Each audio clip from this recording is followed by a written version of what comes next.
Breaking news చూస్తున్నాం. పాక్ మాజీ ప్రధాని ఇమ్రాన్ ఖాన్ కు మరొకసారి బిగ్ షాక్ తగిలింది.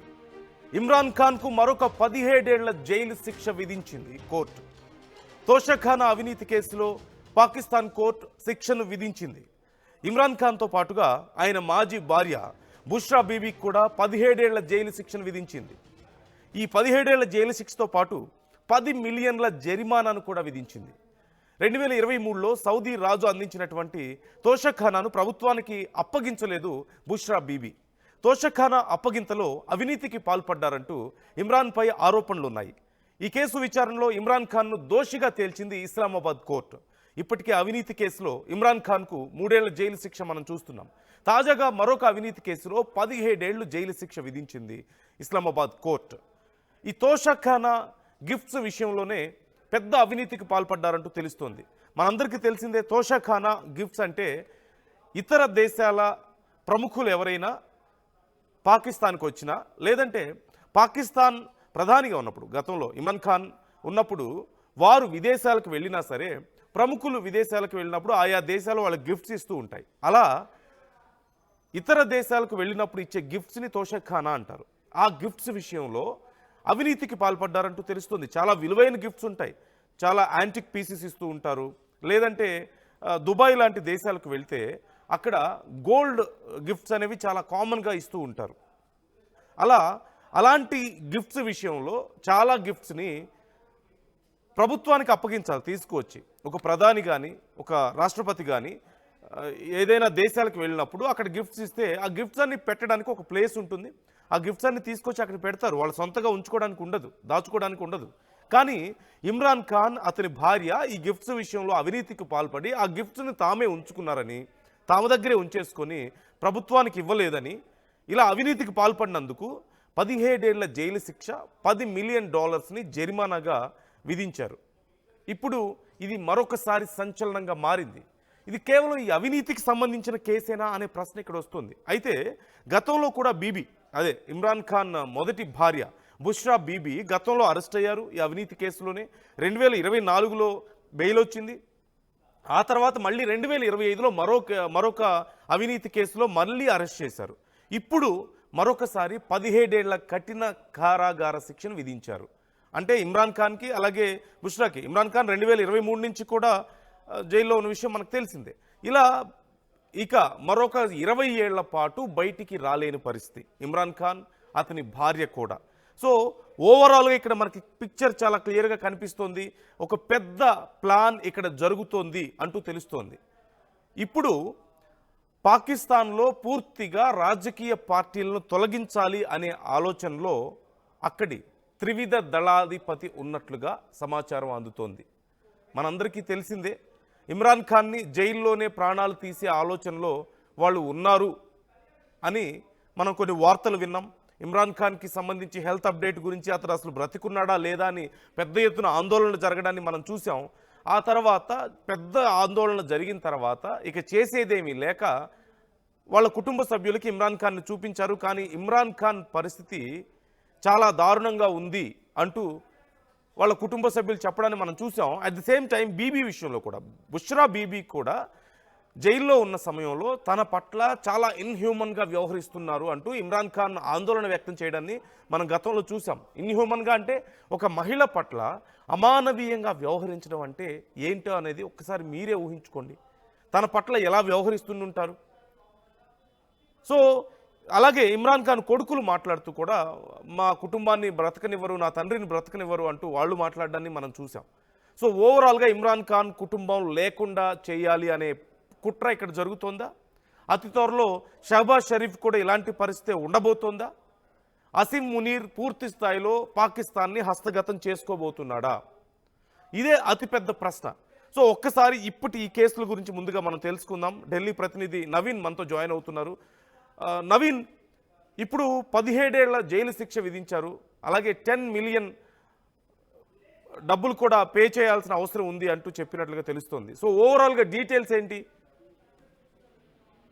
అంటే పాకిస్తాన్ మాజీ ప్రధాని ఇమ్రాన్ ఖాన్ తో పాటు ఆయన భార్య బీవీలకు కూడా ఒక పెద్ద షాక్ అని కూడా చెప్పుకోవచ్చు. ఎందుకంటే తోషఖానా 2 అవినీతి కేసులో విచారణ జరిపినటువంటి ఆ కోర్టు ఒక 10 ఏళ్ల పాటు కఠిన కారాగార శిక్షను కూడా ఖరారు చేయడం జరిగింది. దాంతోపాటు 10 మిలియన్ల భారీ జరిమానా కూడా విధిస్తూ కోర్టు కూడా ఈ యొక్క నిర్ణయం కూడా తీసుకున్నటువంటి పరిస్థితి నెలకొంది. ఎందుకంటే ఈ కేసు అనేది 2021లో నమోదైనటువంటి కేసు. ఇది సౌదీ అరేబియా ప్రభుత్వం కూడా ఇటు ఆ విలాసవంతమైనటువంటి బహుమతులతో పాటు కొన్ని గడియారాలు కూడా ఇచ్చినటువంటి పరిస్థితి నెలకొంది. దాంతో పాటు కొన్ని ఆభరణాలు కూడా ఇచ్చారు. కాబట్టి వాటిని అక్కడ అప్పగించకుండా వీటిని ఇతర వేరే వారికి అమ్మినట్టు కూడా బహిరంగ మార్కెట్ లో అమ్మినట్టు కూడా అక్కడ ఉన్నటువంటి దర్యాప్తు సంస్థలు కూడా గుర్తించడం జరిగింది. వెంటనే కేసుకు నమోదు కూడా చేసినటువంటి పరిస్థితి నెలకొంది. అయితే ఈ రోజు అక్కడ ఉన్నటువంటి న్యాయస్థానం ఇటు అక్కడ ఉన్నటువంటి రావల్పిండిలో ఉన్నటువంటి అడియాల జైల్లో ఏర్పాటు చేసినటువంటి ప్రత్యేక కోర్టు న్యాయమూర్తి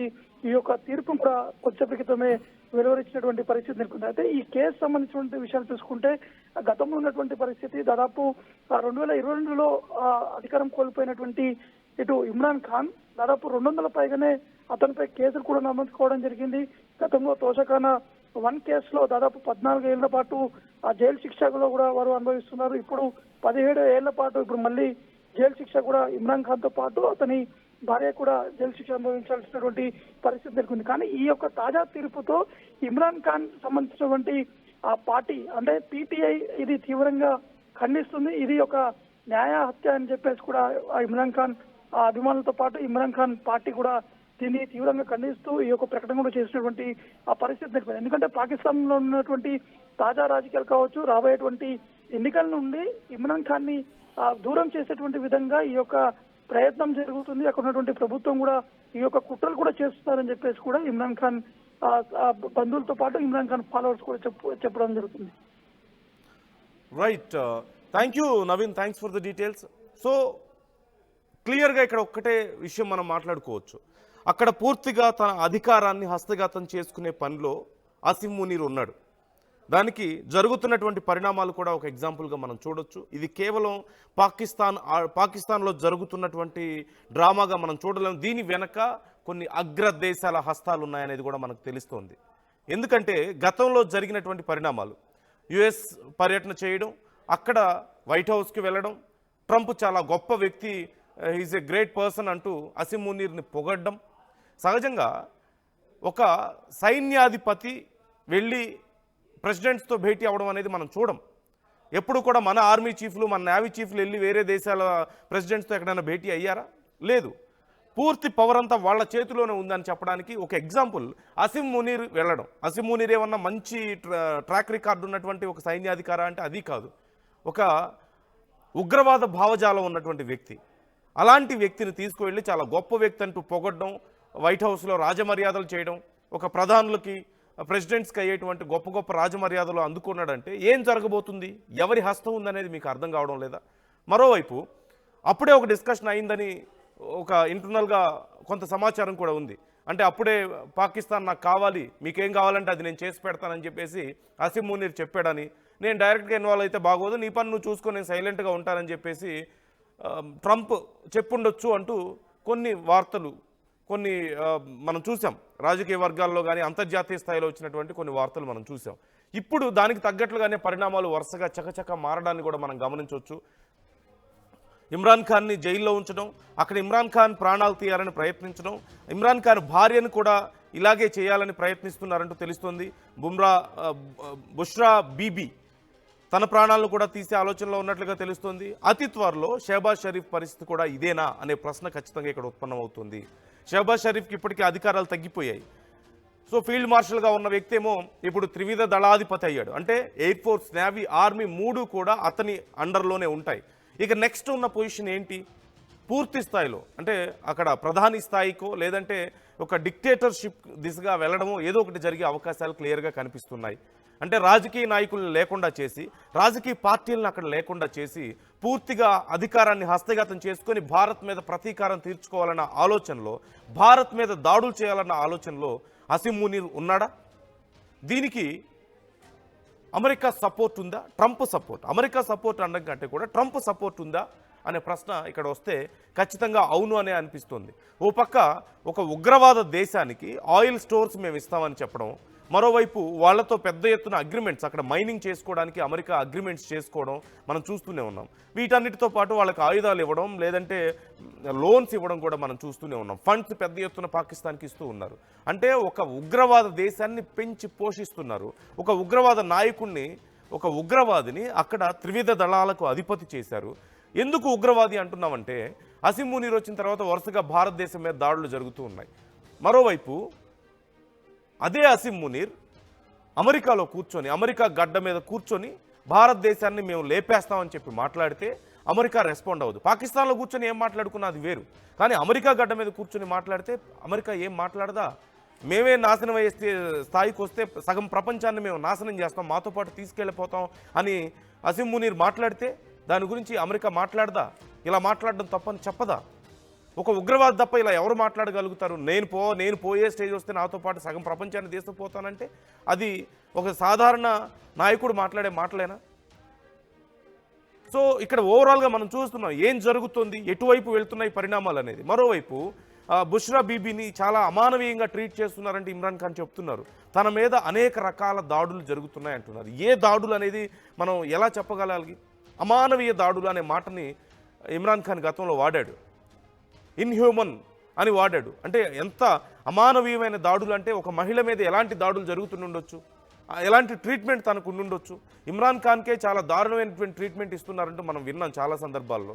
అతని హెల్త్ బాగా పాడైపోయిందని, సైకలాజికల్గాను మెంటల్గాను ఫిజికల్గాను రెండు రకాలుగా చాలా వీక్ అయిపోయాడంటూ మనం చాలా సందర్భాల్లో మనం చూసాం. సో ఇప్పుడు పరిస్థితులు చూస్తుంటే అతి త్వరలో అదే జరగబోతుందా? పూర్తి స్థాయిలో అసీం మునీర్ హస్తగతం చేసుకోబోతున్నాడా అంటే అవుననే సమాధానం వస్తుంది. ఇక ఇమ్రాన్ ఖాన్ బయటకు వచ్చే పరిస్థితి లేదు. ఇంకొక 17 ఏళ్ల పాటు జైలు శిక్ష పడింది. అతని భార్యకు కూడా, బీబీకి కూడా ఇప్పుడు జైలు శిక్ష పడింది. సో ఓవరాల్గా వీళ్ళు మరొక 20 ఏళ్ల పాటు కనిపించరు. నిజంగా 20 ఏళ్ల పాటు బ్రతికుండగలుగుతారా ఆ జైళ్లలో? లేదు. 2-3 ఏళ్లకే ఇప్పటికే చాలా దారుణంగా మానసికంగా, శారీరకంగా నానా అవస్థలు పడుతున్నారంటే మరొక 17 ఏళ్ల పాటు నిజంగా బ్రతికుండి బయటకు రాగలుగుతారా? రాణిస్తారా? మరిన్ని కేసులు, మరింత శిక్ష ఉండబోతోంది. సో ఏదైనా జరగవచ్చు అతి త్వరలో ఇమ్రాన్ ఖాన్కి. మరోవైపు షహబాజ్ షరీఫ్ కూడా భయంతో ఉన్నట్లుగా తెలుస్తోంది. ఈ త్రివిధ దళాధిపతిగా అసీం మునీర్ ప్రమోట్ అయ్యే బిల్లుకి సంబంధించి కావాలనే చాలా రోజుల పాటు షహబాజ్ షరీఫ్ ఆపారట, బిల్లు పాస్ అవ్వకుండా. ఎందుకు? భయపడ్డారంటూ తెలుస్తోంది. అంటే ఒకవేళ పూర్తిగా సైన్యం అంతా అసీం మునీర్ చేతిలోకి వెళ్ళిపోతే ఇక ఎవరు ఆపగలుగుతారు అతన్ని? అక్కడ పూర్తిగా పవర్ అంతా కూడా సైన్యం చేతిలోనే ఉంటుంది పాకిస్తాన్లో. మన భారతదేశంలో లాగా నాయకులు ఏలరు, అక్కడ సైన్యం ఏలుతోంది. ఎప్పటి నుంచో మనం చూస్తూనే ఉన్నాం, కొన్ని దశాబ్దాలుగా జరుగుతుంది అదే. సైన్యం ఏది చెప్తే నాయకులు అదే చేస్తారు.